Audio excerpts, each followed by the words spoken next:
Today is Tuesday, January 22nd. We're talking about a new record at airports during the government shutdown and why Google is facing a record-setting fine. Plus, Facebook's solar-powered drones and the unexpected Lego figurine. Welcome to The Newsworthy. All the day's news in less than 10 minutes. Fast, fair, fun, and on the go. I'm Erica Mandy. Thanks so much for being here. You ready?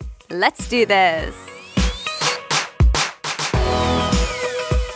It's official. The number of TSA workers not showing up to work because of the government shutdown has hit an all-time high. The Washington Post reports a record-breaking 10% of TSA's workforce is calling out sick. At least for some of them, they can't afford to commute to work or pay for daycare without that latest paycheck. Some travelers say 45-minute wait times in airports like Minneapolis and New Orleans are happening, but TSA still says wait times are pretty much normal for most people, despite being short-staffed. It's been more than a month now that 800,000 federal workers are working without pay or are furloughed. That includes forecasters at the National Weather Service, who have been working hard lately, tracking freezing temps and snowstorms across the U.S., On top of that, the New York Times reports some training courses for emergency workers, firefighters, and paramedics have been canceled during the shutdown. But some help is coming from an unexpected place. You know the donation site GoFundMe? Well, it launched an official campaign to provide relief to workers who need it during the shutdown. The platform usually just lets others raise and donate money on the site, but this time the company itself is involved, saying the money will be donated to nonprofits helping government workers. The list of candidates for the 2020 Democratic presidential primary is growing. Senator Kamala Harris of California announced she'll be going for the Democratic nomination. The AP reports Harris, along with others who have either announced they're running or are at least considering it, use Martin Luther King Jr. Day to take the national stage, like Senator Cory Booker, Senator Kirsten Gillibrand, Senator Bernie Sanders, former Vice President Joe Biden, and Michael Bloomberg. Of course, only one of the Democratic hopefuls will be chosen to run up against President Trump. The town halls have already started. Expect the debates to start up this summer. It's because of the shutdown that President Trump is skipping this year's World Economic Forum, which kicks off today in Davos, Switzerland.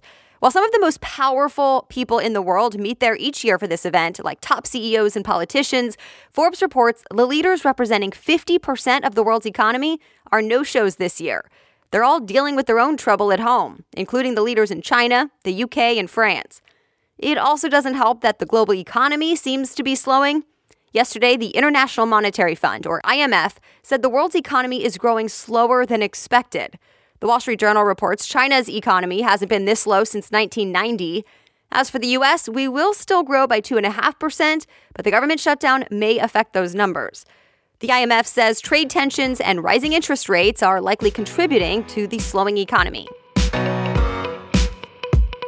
Google will have to dish out more than $56 million in fines all over its advertising in Europe. ABC News reports a data privacy watchdog in France is behind this record fine, blaming a lack of transparency and a lack of consent for personalization of ads. Remember, the EU's new privacy law is called GDPR. Well, this is part of that, and so far it's the largest penalty under that new law. In a statement, Google said the company is committed to meeting the requirements of GDPR and is studying this decision to figure out the next steps. Bitcoin is about to enter the world of impulse shopping at the grocery store, and it could make Bitcoin more accessible and visible. Digital Trends reports Coinstar is putting machines or kiosks in places like grocery stores, and these machines will allow people to convert cash to the popular cryptocurrency. So how do they work? Well, users must use paper money and put it into the machine. Then users enter their phone number and are given a code to redeem the Bitcoins online. More news ahead, but a quick moment for today's sponsor, Podcast Movement. If you've ever thought about starting a podcast, or maybe you're already involved with one, then you must come join me at Podcast Movement in Orlando this August. This is the conference to go to for podcasters of all skill levels. We're talking workshops, panels, parties, and more. Everything you could want, from learning what tech you should be using and how to market your podcast to really fun networking parties. I've been to Podcast Movement both as a podcast newbie and as a speaker, and I've loved it and learned something new every single time. It's energizing to be around so many other people who love podcasts and are using their voices for good. And I'm going back this year, and I want to meet you there, so we'll plan a meetup so we can all connect. So join me, get your ticket, because right now you can use the discount code Newsworthy for $50 off your registration. Go to podcastmovement.com and use the code Newsworthy for $50 off. Again, that's podcastmovement.com with the code Newsworthy. Now back to the news. Facebook might be trying to beam internet all around the world with a solar-powered drone. TechCrunch cites a German media outlet that says Facebook is working with Airbus to test these drones in Australia.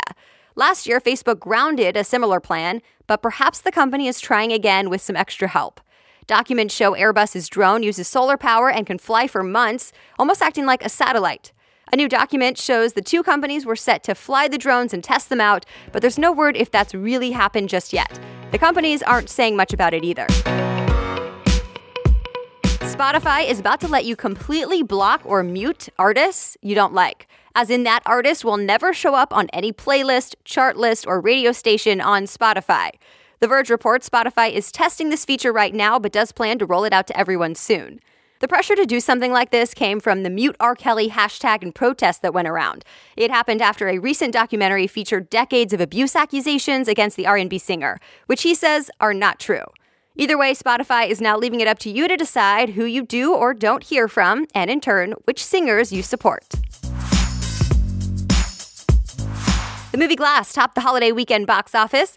The LA Times reports the film did not quite hit those early projections, but still brought in about $47 million over all 4 days. Variety reports that's the third highest opening during this January holiday weekend. The thriller is the conclusion to a trilogy with the movies Unbreakable and Split. It stars Bruce Willis, Samuel L. Jackson, and Sarah Paulson. Speaking of movies, the Oscar nominations will be announced today. Stay tuned. Supreme Court Justice Ruth Bader Ginsburg is about to become a Lego figurine. A teaser trailer of the Lego Movie 2, the second part, shows Justice Ginsburg in Lego form holding her gavel.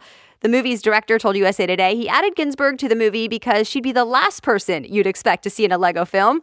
The real Justice Ginsburg did not do any voiceover work for this, but her office did give the thumbs up. The movie is in theaters February 8th. And that's it. You are all caught up. If you enjoy getting the news here each day, be sure to hit that subscribe or follow button, or just share this episode with your friends. And you can always read more about the stories we talk about here. I try to make it easy for you by listing all the stories and sources in today's show notes. Just head to the homepage of thenewsworthy.com, click episodes, and look for today's date. The Newsworthy is ready for you to listen every weekday by 4 in the morning, so I'll be back with more news tomorrow. Have a great day.